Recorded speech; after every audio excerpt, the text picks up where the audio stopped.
okay, under the Jeep, and we're gonna line up that hole with the bottom of the grill, and that's gonna be the first one that we're gonna put in.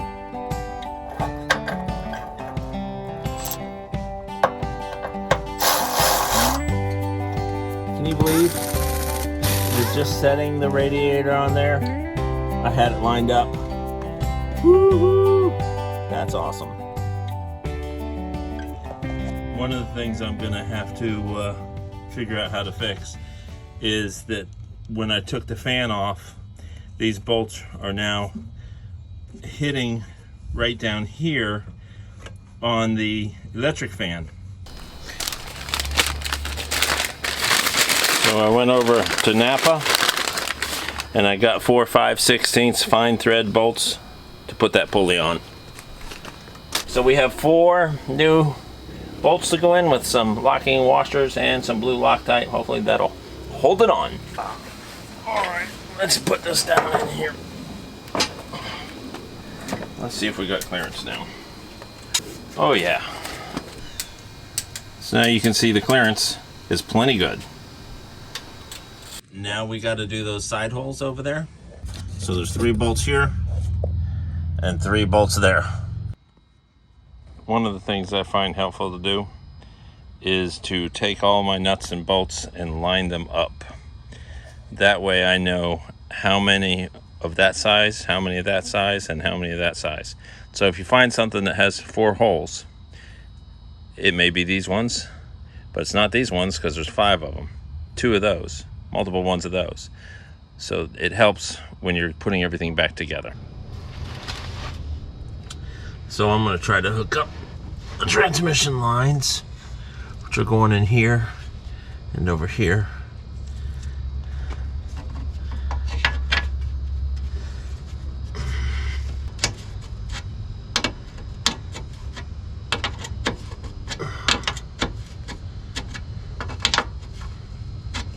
Got to find that hose clamp.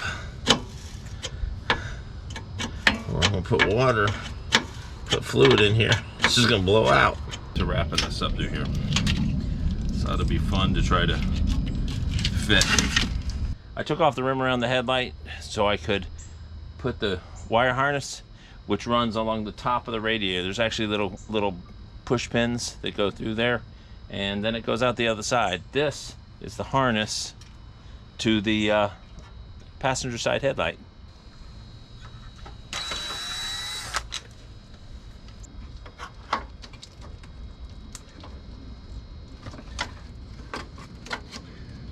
Now that the wire harness is up in there, it's got these little push pins.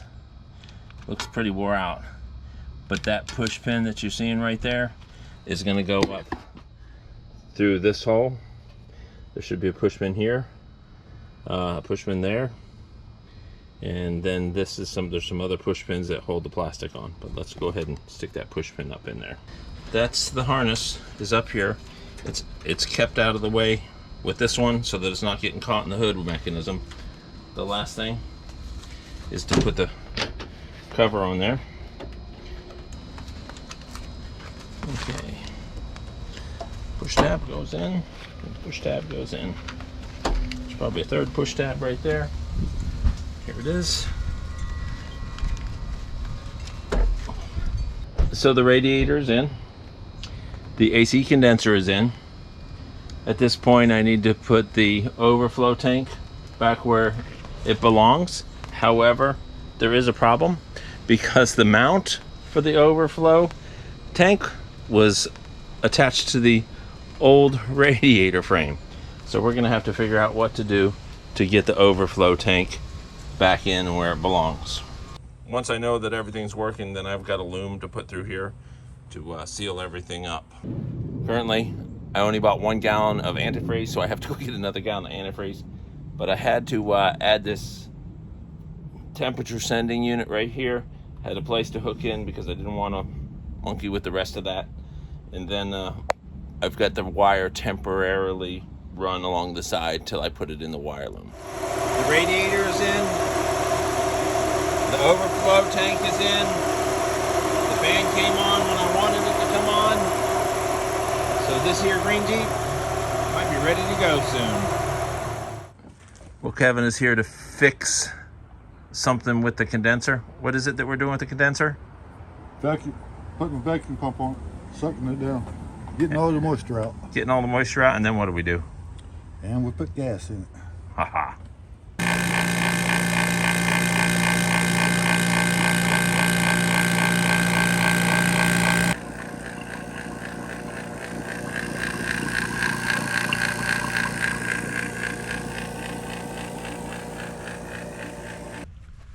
Another day and some more project updates. We changed the oil pan on the 95, and after changing the oil pan I went to check for leaks, and it was still leaking. Come to find out, it was leaking from the oil sending unit. So I got a new oil sending unit, CarQuest. This is the part number right here,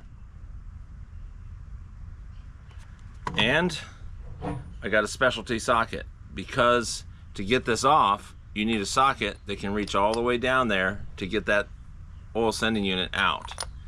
So that's a pretty easy fix. We'll get into that, and that'll fix my oil leak on the 95. Next, we're gonna put a fan switch on here. So I purchased this switch that is pretty much a stock switch for the TJ. Got a picture of a fan on it, and you turn that on or off, and it'll turn the fan on and off manually, not just by temperature. And I got some wire that I'm gonna use to run that into the console. Next, we got some MT90 synthetic oil for the transmission on the YJ. That's going to be what we used. Stuff is supposed to be the answer for a lot of older transmissions. Once you go synthetic, you should probably keep synthetic. Lastly, we did get these parts changed out. These are the tubes that came with the new condenser on there. Unfortunately, the condenser that they sent us did not fit the TJ, so the tubes were too close to the edge and you wouldn't have been able to put the radiator on. But I put the old tubes back on, and we still have a leak somewhere, so we're checking to see if that's leaking from the condenser. But once I get the fan hooked up, I'll be able to drive that. And once I get this taken care of on the YJ and the transmission fluid changed, we'll be able to drive that. That's just a quick update to what's going on in the backyard.